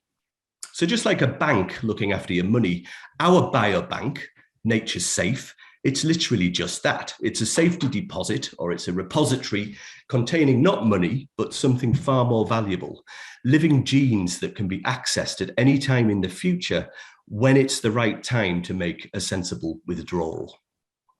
I love that analogy, Matt. That's absolutely spot on. Thanks. It's true. Yes, it's a great analogy. That. Well, thank you. Really, really important, Matt. And you've obviously been involved with, with animal reproduction for many, many, many years. How do you see this sort of playing out? How can you sort of see this evolving over the years, the importance of it, and how cryobiology can really help in conservation? Yeah, you're right, Tullis. Like you, we've been in this game for quite more than a quarter of a century now, and And because of our work with domestic species, because of our work with humans as well, and working very closely with organisations like Chester Zoo, CSARC, with the work that Suzannah is doing, the work that Thomas and his team are doing over in Berlin, all of these different groups working together, as well as the work that Christina's doing. We're acutely aware of the difficulties faced by many of these endangered species. But with the work that we're doing at the coalface, as it were, the coalface of assisted reproduction in humans and commercial and domestic species, we're also acutely aware that there is actually a huge amount that we can do about it. That the technology, I think particularly I've observed in the last 15 years or even in the last decade, there's been a massive evolution in terms of the technologies that have been developed for all sorts of assisted reproduction, not just for gametes, not just for embryos, but also for making use of the tissues, the stem cells, the other tissues and cells that we can cryopreserve that can be essentially turned back into the species that we're trying to protect. And, without going into all of the biological sort of complexities of that, we're really living in the biological age. This is the one time that we can really harness that technology that's been developed very rapidly indeed. I think do you think we've reached? Sorry, but do you think we've reached a peak now, or do you think there's so much more now? No, nowhere near. No, we're just the human genome was only just fairly recently unraveled, as well as the genome of a lot of other species. So it's using that technology. We're just at the start of it. This is a biological revolution. We talk about the digital age, but we're actually living in the biological age. So that in the face of adversity, where we're talking about the effects of climate change and the risk to all of our valuable species, we do have the power to be able to do something about that. So I think your initiative, Tullis, and the work that we're doing here is just at the very start of that. So it's fantastically exciting. It's brilliant. I quite agree. I've obviously known you for years, and you started up the sexing project, sexing semen, and all that side of it, and how it's evolved. I'm always amazed at every stage next year what we're doing. I always think, God, that's as far as we can go. But oh no, every year there seems to be something else we can cryopreserve, a new cryoprotector, a new media. God, I've seen all the freezing machines that you produced over the years, with the directional freezer and all that. So it's always evolving all the time, especially when it comes to cryobiology, isn't it? So yeah. Yeah, absolutely. Well, thank you so much. Was there any questions coming on? Yeah, we've got one actually from Libby. She said, thanks for the info on sample management. Are the modifications that have been to make Matcha fit for purpose for Nature Safe available for other organisations to use? Yeah, absolutely. I'm one of the hats that I wear is actually a product expert for the company that's developed the Matcha system. So it was actually born out of some challenges relating to cryopreservation of human sperm and animal sperm initially.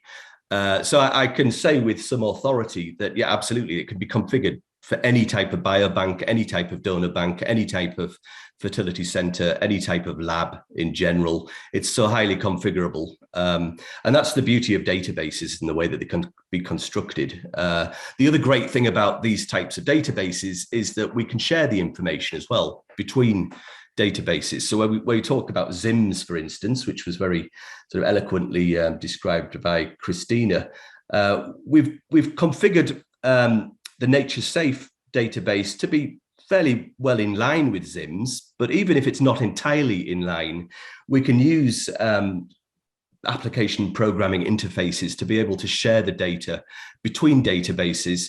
I think the key to this is just capture as much data as is possible.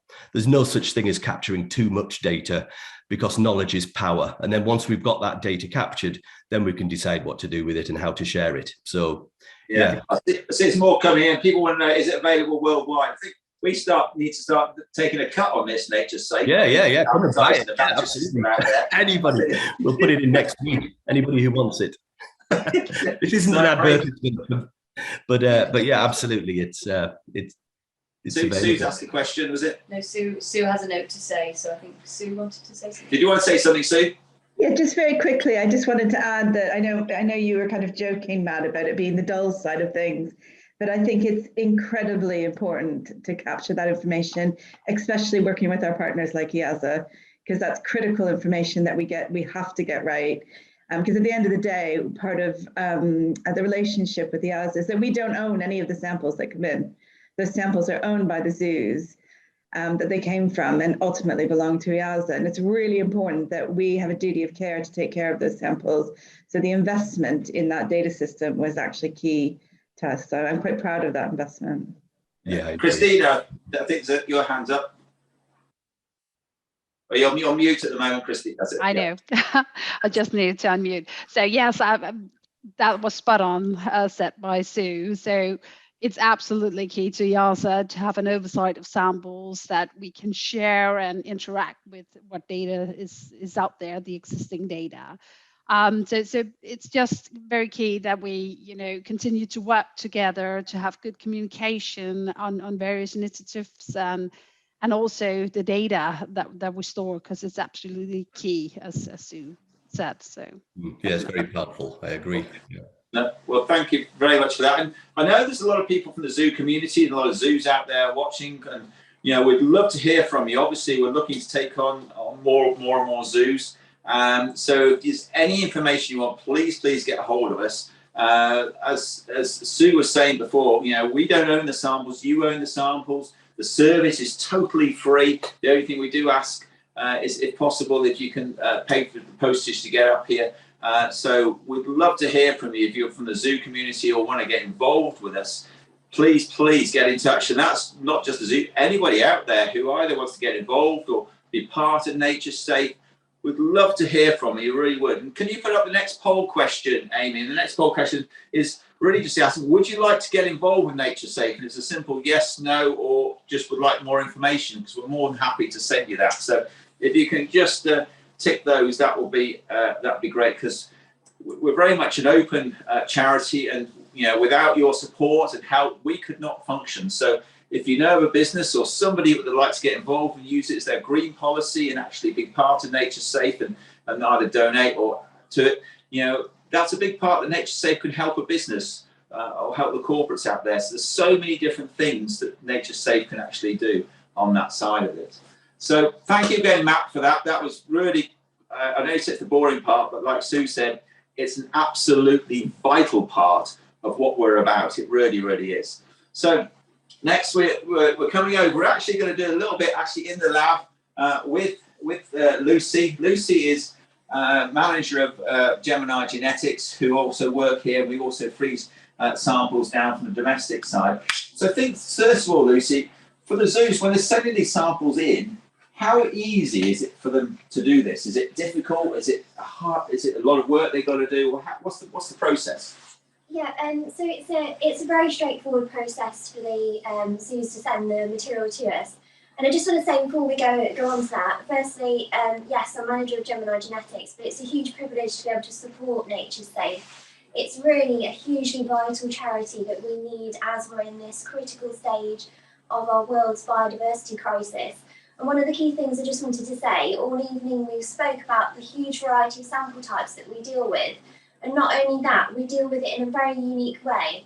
We work with testicular tissues, sperm, egg, ovarian tissue, and I'm going to talk about skin tissue this evening. There's no other place that offers such a variety of resource banking, and in this very unique way that all these samples are banked with the purpose of bringing them back to life, bringing back the individual cells to life, bringing back individual tissue to life, and producing fresh genetic resource for future use. So I just wanted to get that across, that it's a really unique charity. There's a huge academic and scientific resource behind us, and it's a very futuristic charity. So I hope it's both informed but also inspired you to really support us in our efforts. So going back to how easy it is to send a sample to us, it's very easy basically. So this is an example of what typically arrives with the postman to us during the week. So samples can literally just be sent in a chill box. When we're dealing with testes and ovaries, they need to come to us on a same-day basis. But one of the easiest sample types that we work with for zoos that are further away from us, where a same-day basis isn't possible, is skin tissue. and that can literally be taken, packaged up. So we've just got some tiny mouse ears in there. It can be, my hands are shaking, sorry. Go and hold it for you. So let's hold it. That can be packaged up and sent to us within 5 days of the animal passing away. Sorry, I'm not as camera. Very little ears, that one. But remember, we don't need big samples. We've got up to 5 days for these samples. Is it 5 days, Lucy? Yes, so that means that we're very lucky Chester Zoo isn't far away from us. But if a zoo is further afield, it means you can send the samples to us in the post and we can process them. It also means that if because not all, obviously we're dealing with wild animals, it's not always immediately possible to note that they passed away on that particular day. So it doesn't mean that if they're spotted next day, for example, the samples can still be taken and sent to us. And we provide these boxes as well, don't we? Yeah, we want to make it as easy as possible for you to send them to us. So we can provide the boxes. We provide a very easy sample submission sheet to fill in. So this is an example. I have got, before Lucy's finding this, I've got to show this off, just hot off the press. We've got a new brochure. So if anybody wants this, it has all the details about how the samples are processed and everything else. It's very much courtesy of Rhiannon, so I've very much put this together. So if you want this, the ink's still wet on these, but they've just arrived today. So and that tells you a lot more about it. So but carry on. Yeah, no, that booklet is great, and I have to say, Rhiannon helps me. It's me and Rhiannon at present here doing the samples that are arriving. And yes, that booklet is brilliant that Rhiannon's put together because it really emphasises the diversity of tissue that we work with to help to try and save these animals. So that's the submission samples then? Yes, so a very basic, just one sheet of A4, and it's we try and make it, as I say, as easy as possible for you to complete. So there's not a huge lengthy paper trail involved with this. We want to help you get the samples to us. So that's the basic overview of that. No, thank you. And is it just 5 degrees, Lucy? Is it that brought in? Yes, so just chill pack. So they're just with standard. Oh, I can't get it out there. Ice pack. So just like a sandwich ice pack. That's all it is. Yeah. It's nothing special in a polystyrene box. But as I say, we can supply them and the ice packs if you need them. You got a question? Yeah, and for anybody from the zoo considering sending samples in, who's the best person for them to contact? Nature Safe, Rhiannon, Nature Safe. At the end of this, we will be sending out an email to everybody participants on there. We've got a website, naturesafe.com, but we'll get an email. On that email also, there's a click button to donate as well, so don't forget to do that. Yes, we're name and shame. No, we won't, don't worry, we won't do that. But yes, they can literally get a hold through the website, and then Rhiannon will come back to you and organise that, so we can organise how we do that. But obviously, a lot of this work is done through obviously EASA and obviously with their help as well through the zoo. So, yeah. Sorry, carry on, Lucy. Yeah. So just to tell you a bit about what I do. So as the last kind of we've learned about semen and ovaries. So the other tissue type we work with is skin tissue. So I was just going to give you a quick overview of that if you want to go for it. So I don't know, maybe into editing, but similar to as Suzannah's video illustrated, we work under a hood and under sterile conditions when we're working with the tissue samples. And here we have an example of some of the mouse ears there. Basically, what we do when we receive tissue in the lab is it goes under some sterilisation stages.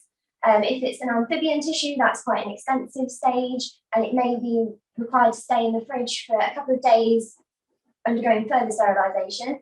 We then uniquely freeze down the tissue, and this is a thing that I'll just lift the head up. So the tissue is frozen down in little vials like that, and they're barcoded with the matcher label on there. Within the vials is the key thing. This doesn't have it in there because the medium's very expensive and it's in the fridge to keep it safe. But our pink media, I've got some out here. It's our key ingredient basically. It's what preserves the regenerative ability of the cells, and that means that there are other biobanks that bank tissue down, but we're unique in that our tissue is able to regenerate in the future. So that means we can, for example, do a cell culture So this is an example of a primary cell culture. This is one that was started just under 48 hours ago. So it's very, very primary one. But you can see there, these are the beginning of, so from a tissue sample, we digest it down into individual cells, and then we place them in a flask in order to duplicate the cells and multiply up the cell number. These are just a few of the cells that are starting to attach. And we've, and I think Amy's got a slide of this as well. This is a domestic cat sample that was I've put together for you as a demonstration. But we've got one of we did a cheetah cell culture the other day, and I think Amy. Oh well, we can go keep it on that slide there. This is we got it on there. Do you want to explain about this slide here, Lucy? Yeah. So one of the direct applications of the culturing these skin samples, why we want to culture them, is that we can actually look at reprogramming these skin cells so that they could become egg and sperm cells in the future. So we can change from a fibroblast skin cell to an egg or a sperm cell. So we've got fresh gametes produced from an animal. So where we weren't able to recover gametes directly from the animal, we could use its skin sample to generate those in the future. So that's what that diagram is showing. It's induced pluripotent stem cell technology. And that's an area that Suzannah, Professor Suzannah Williams is also working on, in addition to all of her other work. And have you got the cheetah slide there, Amy?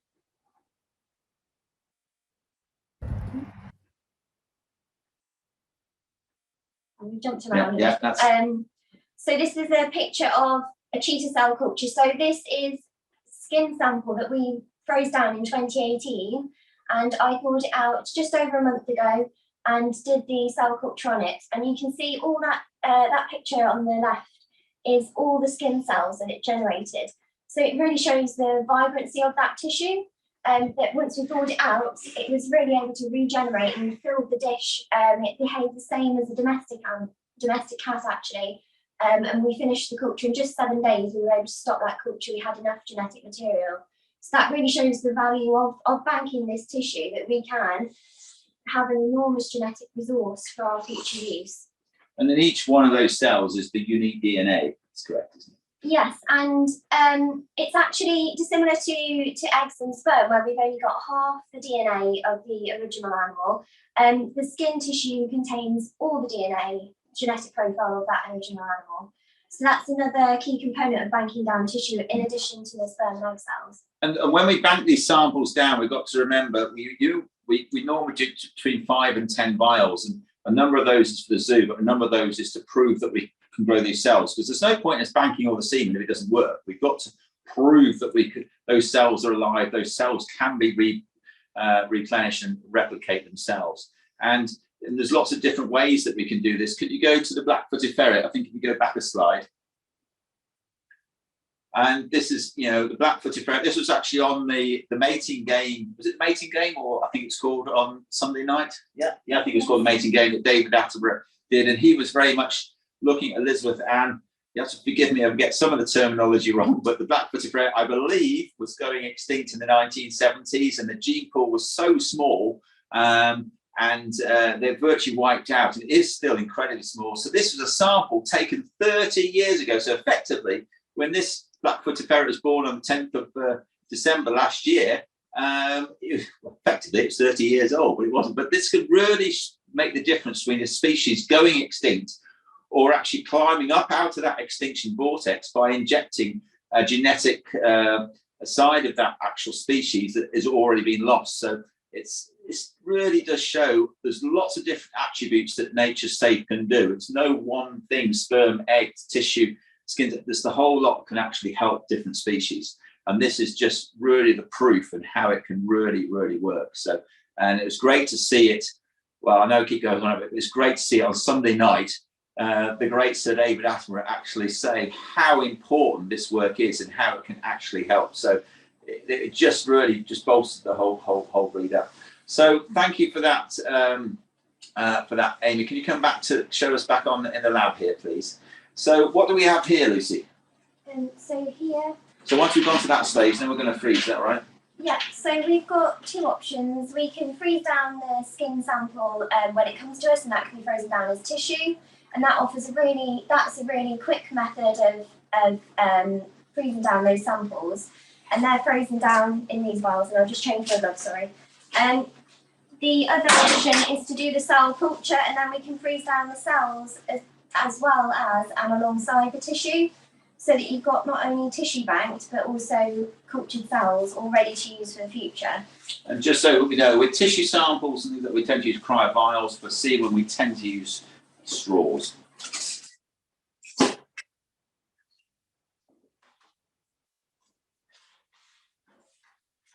This is in a bath with liquid nitrogen. Liquid nitrogen is minus 196 degrees.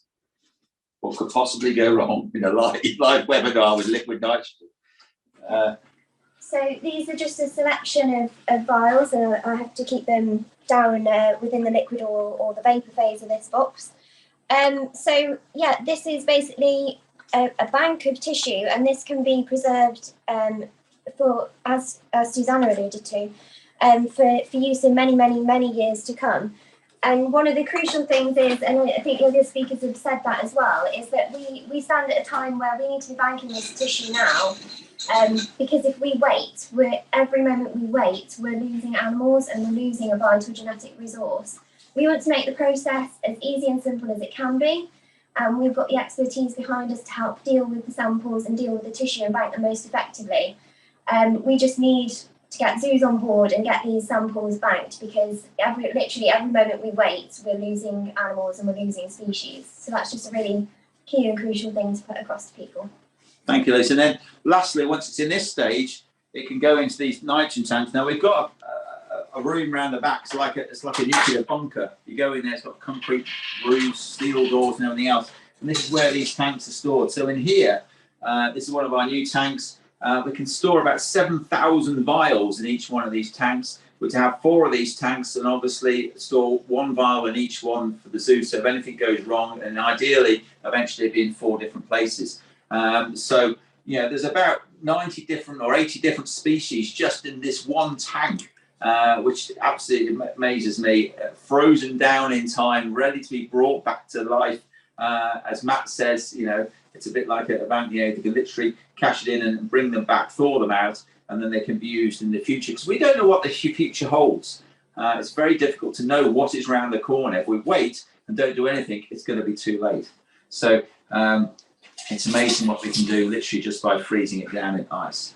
So was there any more things that you wanted to go for? You was happy with all that? I think it's very well explained. Yeah, I think that was mainly. I think it's really important from the zoo side. If you are, please, would love to hear from you. We really would. So right, questions. I think we've got Suzannah. I'm on time. I've got 10 minutes. Although you did run over a little bit yourself, I'm not letting you forget that one. Right, questions. Open up to the panel a little bit if there's some questions coming in.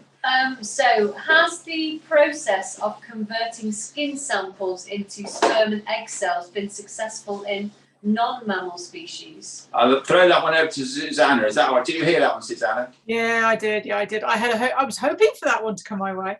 So that's a really great question. And the answer is not yet.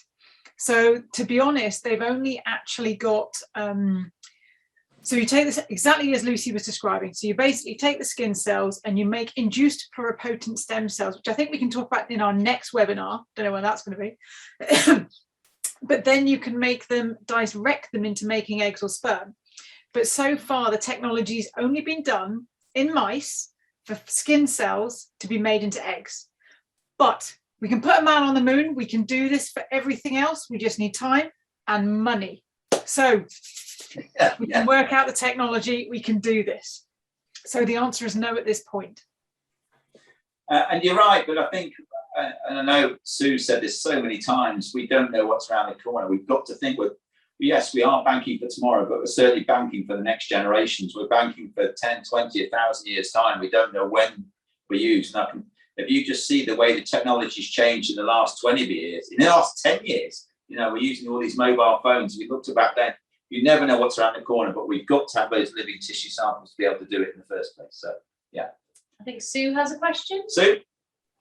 I just wanted to add one point there that I think we are kind of the experts in this particular technology, but one of the things that's really important is that when we thaw those samples, what we also do as an organization is really work well with our partners that are breeding these animals in the population. So we will work very closely with them to identify which cells to thaw, which tissue to thaw, which sperm is relevant in order to make that really kind of genetic push into the population. So it's really important that, yes, we have this bit, but we're also part of Nature Space strategy is to make sure we're working with the right partners that do the other side of it, which is the breeding program side of it.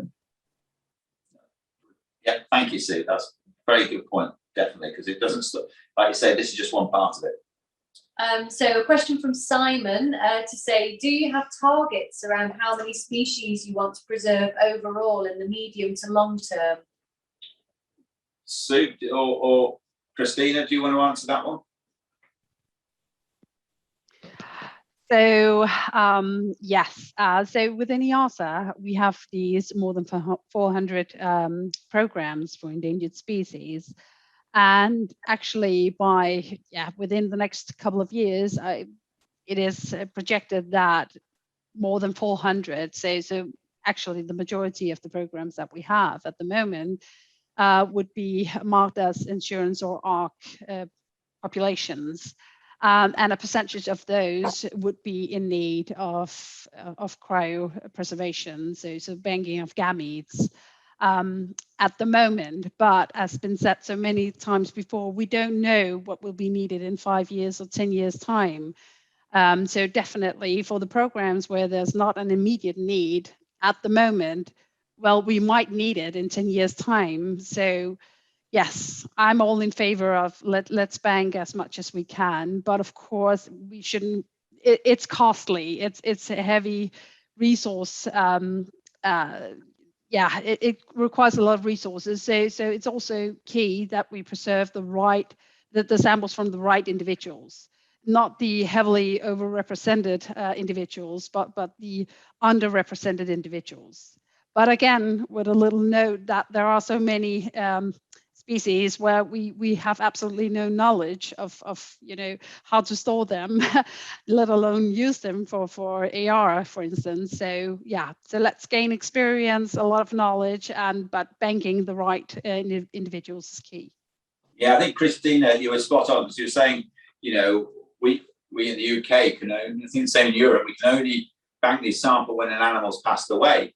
So if an animal is not exactly rare, but passes away, we still bank that because we can learn so much knowledge from that sample and freezing it down. What we don't want to do is have one that's literally just about to go extinct or going extinct and not have a clue of how to actually handle that particular species. So it's really important for us. We ritual all the samples we get in, we bank and we see if it works. If it doesn't work, we can learn from that experience. So it's we can learn from the ones that aren't necessarily so rare to hopefully really help the ones that are extremely rare, if that makes sense. Yeah, absolutely. And in other countries, there are other rules and regulations what you can do. For instance, taking semen samples from a living individual, or upon castration or whatever. So, but definitely there are different ways to gain more experience. So I see Suzannah, she has her hand up. Yes. Yeah, Suzannah. I do. I just want to chip in on this, because I think this is exactly the point, is that exactly as you said, just to reiterate, I guess in some ways, was we want to preserve them before they're in date, before we get to two left. We've got to do it sooner than that. That is too late. And so that's why, to my mind, I would like us to have every species on the planet, even the ones where there's loads of them, because unless we understand all of them, and we know how to preserve all of them, and we know how to thaw all of them, and we know how to grow all of them, we haven't finished. That's how I see it. And each of those species, we need to understand how those tissues even function. There's so much we can learn from the natural world that unless we look at them, and there's so many treatments for human conditions as well, that we can get by increasing our knowledge. And so it's bigger than a couple of bits of tissue in a freezer. It's so much bigger than that. And the other thing if I can pick up on about samples as well, there's been a few questions on genetic diversity, particularly regarding the rhino species. But also for this, we don't want to, there's no point as freezing 100 from siblings. So we are going to be very aware of genetic diversity, which ones we do. But that's where the skin samples come in, particularly for the rhino, because they've actually frozen skin samples from a number of different genetically diverse rhinos, which will be able to, and I know they're working already on making iPSCs into eggs, and that's ongoing at the moment. So there is potential there. Thank you, Suzannah. Is there any more? Or is that we done? Well, there's loads of questions coming through. Interesting one from Alison. She says, what do we know about how viruses and bacteria that might be in the samples fare through cryopreservation? Unfortunately, they carry on in there, so we have to be obviously careful on that. Suzannah, were you going to say something then? I was, but you already started, so it's fine. Yes, viruses will still be, we see the same on the domestic side, so we have to be obviously very mindful of that when we're freezing these samples down, very much so. So I think, we're coming to an end now, and I'm very conscious. I think this is the first webinar. I don't know, it's got the fear of Suzannah in my ear. I don't know what it is, but it's about the first webinar I think we've done under 2 hours. Really just want to thank everybody for coming on board today. I think we've got all our poll questions in. And it's really a big thank you to everybody who's been part of it tonight. It takes a huge amount of effort in the background to run these webinars. I think one of the biggest thank yous have really got to go to Amy. She's been very much behind the screens, putting all the slides on, kicking everybody, watching their presentations and everything else. So really a big thank you to Amy on that. Obviously, Dr. Sue Walker, thank you for being a part of Nature Safe. I think it's been a great journey that we've all been on, and we're only just started. And I absolutely can't wait to the next chapter. I think we're just at the introduction at the moment, so it's really exciting where we're going. Obviously, Linda and James, who I think now have left us, we're collaborating with so many different people. Without the collaboration, we can never do this work. Nature Safe is not, we cannot do this on our own. We need every part of it, and very much their part, very much the zoo part side of it, with Christina, EASA. Well, I keep saying each person is absolutely vital, and it is. Without EASA's backing EASA, we could not do this. So I thank you for coming along tonight. I thank you for really helping us get into the zoos and give the zoos confidence to use us, because that is very much part of it. So, and believing in what we do, because I believe that we have put some great resources and great people behind this. Coming on again, the science side, we can't do it without really getting the science behind this. And without the science, we are really nowhere in being able to freeze these samples down. We need the new science and technology. So Professor Suzannah Williams, with your scientific hat on, and also Matt and Lucy here tonight, really all the work that you've done in really getting it forward is absolutely instrumental. And I believe I get the vibe from you all. It's really you're enjoying and hopefully leading the field in this future of conservation. And Dr. Rhiannon Bolton, who couldn't be with here tonight, she's the charity coordinator, so she's instrumental of actually running, and she's the glue that holds Nature Safe together. She makes sure. So I thank her for doing that. Obviously, got Etienne behind the camera, always the unsung hero. I always think Etienne, they're always there filming away. So thank you very much for that.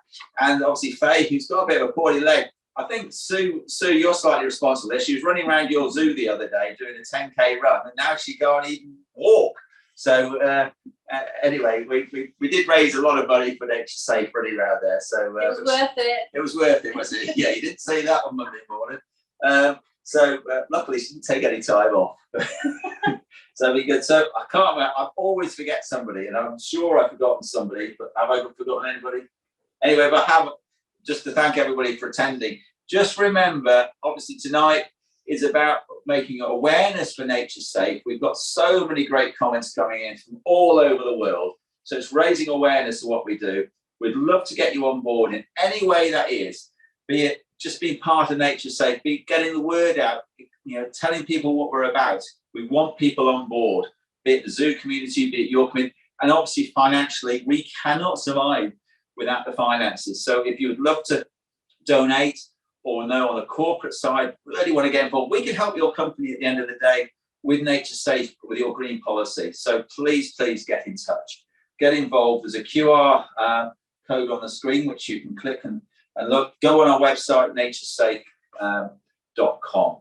Now, hopefully I've thanked everybody, and I've thoroughly enjoyed tonight. So we can send this out to anybody who's not seen it. So if you know anybody. Oh, and I've got to thank the donors. Obviously, we've already got a lot of donors that have already made this happen, paid for one of these nitrogen tanks here. So thank you to them as well. So we're hopefully going to put more of these on, aren't we, Suzannah?